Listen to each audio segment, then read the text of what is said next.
अगदी जिभेवर ठेवताच विरघळणारी पेढ्यासारखी अगदी मऊसूत अशी आज आपण इथे ही बेसन पिठाची बर्फी तयार केलेली आहे. साखर न वापरता किंवा कुठल्याही प्रकारचा पाक वगैरे न बनवता अतिशय साध्या सोप्या पद्धतीने गूळ घालून आज आपण इथे ही बेसन बर्फी तयार केलेली आहे. खूप साधी सोपी पद्धत आहे आणि अगदी परफेक्ट अचूक प्रमाण मी तुमच्यासोबत शेअर केलेलं आहे. शिवाय अगदी बारीक सारीक टिप्ससुद्धा सांगितलेल्या आहेत. त्यामुळे व्हिडिओ कुठेही स्किप न करता शेवटपर्यंत नक्की बघा. चला मग लगेच आपण व्हिडिओला सुरुवात करूया. तर सर्वात अगोदर कुठलीही एखादी जाड बुडाची आपल्याला कढई घ्यायची आहे आणि त्यामध्ये इथे मी अर्धी वाटी वितळलेलं साजूक तूप घेतलेलं आहे. तूप चांगलं वितळवून आणि मगच ते आपल्याला मोजून घ्यायचं आहे. तूप चांगलं आता गरम झालं की त्यानंतर यामध्ये आपल्याला रवा घालायचा आहे. तर अर्धी वाटी इथे मी बारीक रवा घेतलेला आहे. आपला जो 0 नंबरचा रवा असतो ना, तोच रवा इथे आपल्याला वापरायचा आहे. आणि एक गोष्ट लक्षात ठेवायची आहे, हे बघा रवा घातल्यानंतर अगदी तो छान असा फुलून येतो. अशा पद्धतीने तूप चांगलं गरम झालं की मगच त्यानंतर आपल्याला यामध्ये रवा घालायचा आहे. आता सर्व साहित्य मोजण्यासाठी घरातली कुठलीही एखादी तुम्ही वाटी घ्या आणि त्याने तुम्ही हे सर्व साहित्य मोजून घ्या. म्हणजे ही जी बर्फी आहे ना, ती अजिबात बिघडणार नाही. अगदी परफेक्ट अशी बनवून तयार होईल. आता फक्त 1 ते 2 मिनिटांसाठी आपल्याला हा जो रवा आहे ना, हा तुपामध्ये हलकासा भाजून घ्यायचा आहे या पद्धतीने. आणि तूप घेताना सुद्धा ते अगदी वितळून आणि मगच आपल्याला मोजून घ्यायचं आहे. घट्ट तूप जर मोजून घेतलं तर मग तूप तुमचं जास्त होऊ शकतं बर्फीसाठी. तर हे बघा फक्त 2 मिनिटं याला छान तुपामध्ये भाजून घेतलं.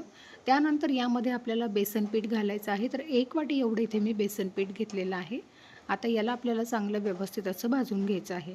बेसन पीठ घातल्यानंतर सुरुवातीला हे जे मिश्रण आहे ना, हे थोडंसं घट्टसर होतं. पण जसं आपण याला भाजत जाऊ ना, तसं हे मिश्रण थोडंसं सैलसर व्हायला सुरुवात होते. तर हे बघा अशा पद्धतीने आपल्याला सतत चमच्याने हलवत राहायचं आहे आणि अगदी खमंग असं हे बेसन पीठ भाजून घ्यायचं आहे. आता हे संपूर्ण पीठ भाजण्यासाठी साधारण 8 ते 10 मिनिटं लागतात आपल्याला इथे आणि अगदी मंद आचेवर किंवा मीडियम फ्लेमवर तुम्ही हे बेसन पीठ भाजून घेऊ शकता. अजिबात हाय फ्लेमवर वगैरे बेसन पीठ भाजू नका. अगदी छान मस्त खमंग असा वास यायला लागतो. मग समजावं की आपलं बेसन पीठ इथे भाजून झालेलं आहे. आता सुरुवातीला हे जे मिश्रण आहे ना, हे तुम्हाला असं खूप कोरडं किंवा असं मोकळं-मोकळं वाटत असेल. पण जसं आपण हे भाजत जाऊ ना, तसं याला थोडंसं तूप सुटायला लागतं आणि मिश्रण थोडंसं सैलसर व्हायला लागतं. आता सुरुवातीपासून इथे साधारण 5 ते 6 मिनिटं झालेली आहेत. मंद आचेवर इथे मी पीठ भाजून घेतलेलं आहे. तुम्ही बघू शकता सुरुवातीचं मिश्रण कसं होतं आणि आता बघू शकता थोडंसं हे असं सैलसर व्हायला लागतं किंवा म्हणजे याला थोडं तूप सुटायला लागतं ह्या पद्धतीने. तर आता सतत चमच्याने आपल्याला हलवत राहायचं आहे म्हणजे एकसारख्या रंगावर असं हे बेसन पीठ इथे भाजलं जातं. ही बर्फी बनवण्यासाठी अगदी कोणाच्याही लक्षात राहील इतकं साधं सोपं असं प्रमाण आहे. जर तुम्ही अर्धी वाटी साजूक तूप घेतलं त्यासाठी अर्धी वाटी रवा आणि 1 वाटी बेसन पीठ असं आपल्याला इथे प्रमाण घ्यायचं आहे. अगदी साधं सोपं आहे. हे बघा अशा पद्धतीने सतत चमच्याने हलवत राहायचं आहे. ज्या काही बेसन पिठाच्या गुठळ्या तयार होतात त्या आपल्याला मोडून घ्यायच्या आहे म्हणजे जे पीठ आहे ना ते चांगलं एकसारखं असं भाजलं जातं. आता इथे आपण थोडंसं अजून 1 चमचा तूप यामध्ये घालणार आहोत. तर हे बघा मी फक्त 1च चमचा पोहे खाण्याच्या चमच्याने 1च चमचा यामध्ये तूप घातलेलं आहे. आणि आता 1 चमचा तूप घातल्यानंतर पुन्हा हे जे मिश्रण आहे ना, हे अजून थोडंसं सैलसर झालेलं आहे. बघू शकता तुम्ही. आता यामध्ये आपण साखरेचा पाक वगैरे काहीही करणार नाही आहोत. त्यामुळे हे मिश्रण थोडंसं सैलसर हवं होतं. म्हणून मी इथे 1च चमचा साजूक तूप घातलेलं आहे. आता 1 चमचा तूप घातल्यानंतर मिश्रण जे आहे ते अजून आपलं सैलसर झालेलं आहे. पुन्हा याला छान आपल्याला भाजून घ्यायचं आहे. हलकासा बदामी रंग येईपर्यंत आपण याला भाजून घेणार आहोत. पीठ चांगलं खमंग असं भाजून घेतलं की बर्फीसुद्धा आपली अगदी मस्त छान टेस्टी अशी बनवून तयार होते. तर हे बघा बघू शकता याचा मस्त असा रंग बदललेला आहे. आता ह्या स्टेजला यामध्ये आपल्याला 2 ते 3 चमचे दूध घालायचं आहे आणि याला चांगलं मिक्स करून घ्यायचं आहे. दुधाच्या ऐवजी तुम्ही ते थोडासा पाण्याचा शिपकासुद्धा देऊ शकता. अशा पद्धतीने थोडंसं दूध किंवा पाणी घातल्यामुळे काय होतं बेसन बर्फी जी आहे ना, आपण यामध्ये रवा घातलेला आहे. तर बर्फी खाताना रवा आपल्याला कचकच लागत नाही. अगदी छान पेढ्यासारखी मऊसूत अशी आपली इथे बर्फी बनवून तयार होते. आणि दूध किंवा पाणी घातल्यामुळे हे मिश्रण अगदी छान मस्त असं फुलून येतं आणि अगदी छान दाणेदार असं टेक्स्चर त्याला येतं. तर हे बघा चांगलं याला आता मिक्स करून घेतलेलं आहे या पद्धतीने. आता यामध्ये इथे आपण अजिबात साखर वापरणार नाही आहोत. तर आज आपण गूळ वापरून ही बेसन पिठाची बर्फी इथे तयार करणार आहोत. तर आता इथे ह्या स्टेजला आपल्याला गॅस बंद करायचा आहे. पीठ आपलं चांगलं व्यवस्थित असं भाजून झालेलं आहे. गॅस बंद केल्यानंतरच यामध्ये आपल्याला गूळ घालायचा आहे.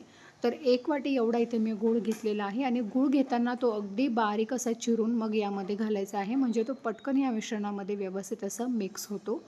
आता लगेच याला व्यवस्थित असं मिक्स करून घ्यायचं आहे. कढईसुद्धा गरम आहे आणि आपलं जे बेसन पिठाचं मिश्रण आहे ना, ते सुद्धा भरपूर गरम असल्यामुळे गूळ जो आहे ना, तो यामध्ये अगदी छान व्यवस्थित असा मिक्स होऊन जातो किंवा वितळला जातो. गॅस कुठेही चालू करायचा नाही आहे, नाहीतर मग हे मिश्रण जे आहे ते कडक होऊ शकतं. ही गोष्ट लक्षात ठेवायची आहे. आणि याला फटाफट आपल्याला चमच्याने व्यवस्थित असं मिक्स करायचं आहे. गूळ घेताना तो शक्यतो बारीक चिरून घ्या किंवा किसणीने किसून घ्या, म्हणजे तो मिश्रणामध्ये पटकन व्यवस्थित असा मिक्स होतो. जर खूप जाडसर खडे वगैरे राहिले तर मग व्यवस्थित असे मिक्स होत नाही यामध्ये. तर हे बघा व्यवस्थित असं आता आपण याला मिक्स करून घेऊया. तर 1 वाटी हे अगदी परफेक्ट प्रमाण आहे. 1 वाटी एवढा आपल्याला गूळ घ्यायचा आहे.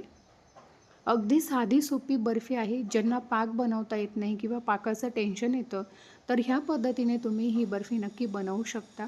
अशा पद्धतीने चमच्याने याला चांगलं व्यवस्थित असं दाबून घ्यायचं आहे आणि फटाफट असं याला मिक्स करत जायचं आहे.